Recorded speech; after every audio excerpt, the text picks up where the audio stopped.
Oh man, in this video, I'm going to share with you an altcoin which is particularly undervalued. Plus, I'm going to reveal my strategy for how I spot them too. If you appreciate this type of content, smash up the likes, don't forget to subscribe. We're going to get straight into this one. And the main tactic which I use to spot, and it's not a complete tactic, you need to marry this up with other things as well, which I'm going to walk you through, is looking at market cap to TVL ratio.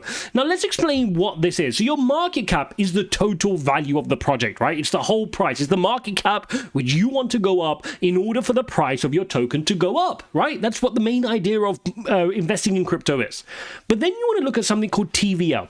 And TVL is the amount of dollars locked into your ecosystem in terms of DeFi. Yes, we know that one of the main areas that layer one solutions have really thrived upon is DeFi. It drives a lot of value in the layer one community, and we need to be looking at this metric. So, for example, you can see here in the depths of the bear market which we're in, Ethereum accounts for $20 billion of total value locked. You can see, for example, Tron is number 2, 6.7, and you can see Binance Chain is 2.81. Now, of course, if we click into any of these, you will see that these were rocketing high, right? I mean, you're looking at Ethereum well there over $100 billion in total locked at its peak, and now obviously being much lower here in the bear market. But of course, we expect this to start to pick up in the bull market. And one of the metrics we want to be looking at very, very closely is your market cap to TVL ratio.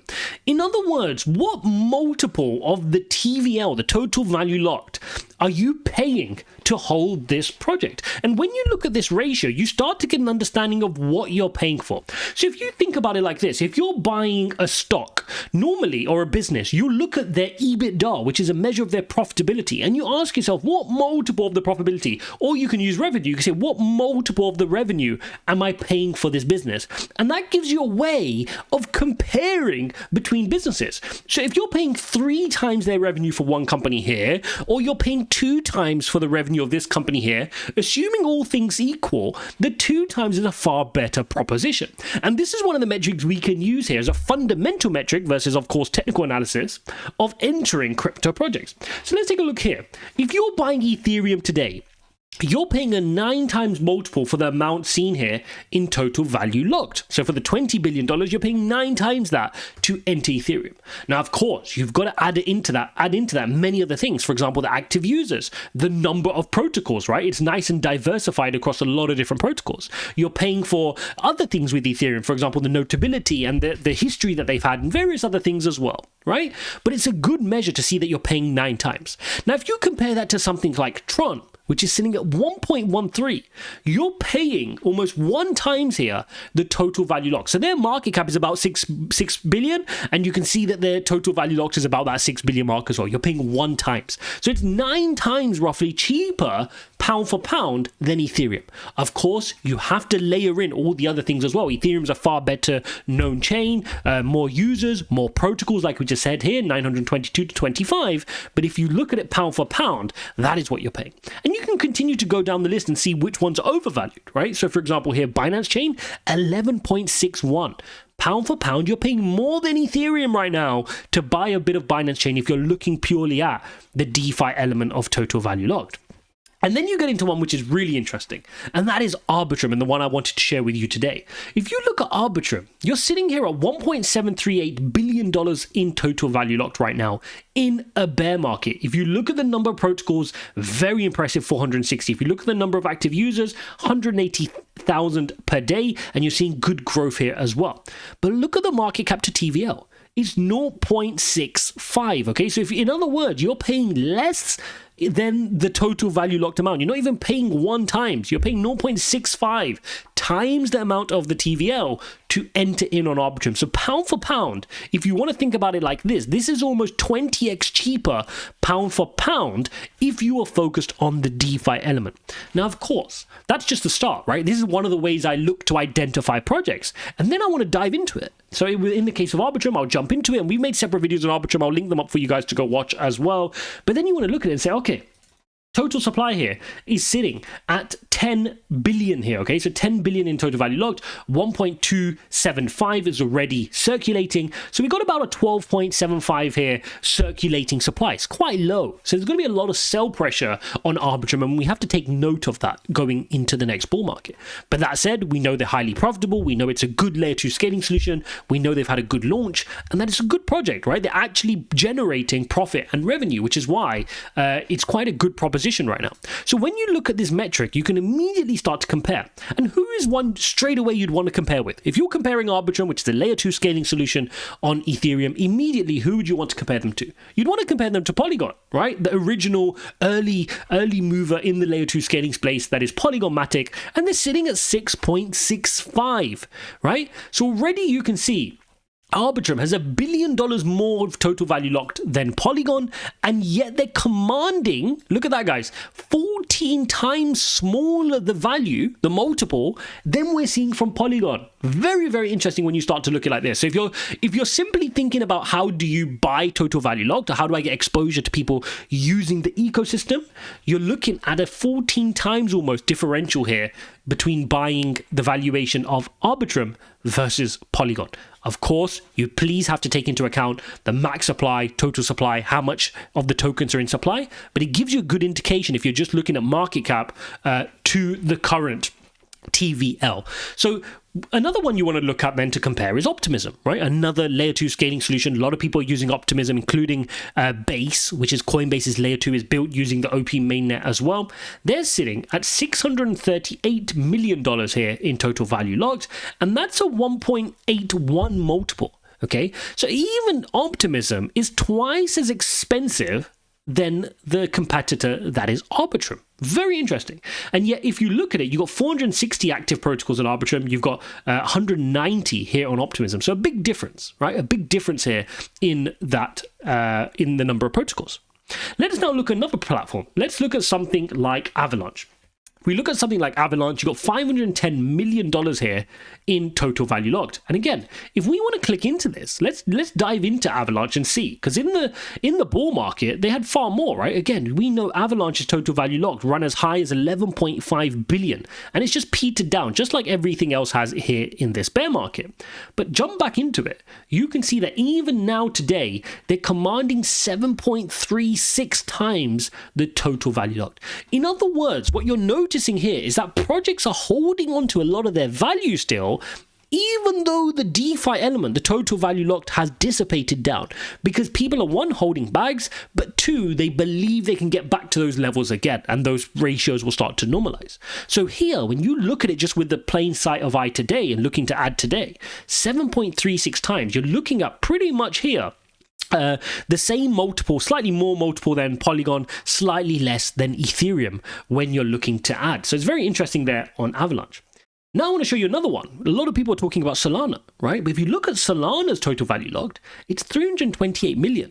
It's lower than Avalanche. It's lower than Coinbase's layer 2 base.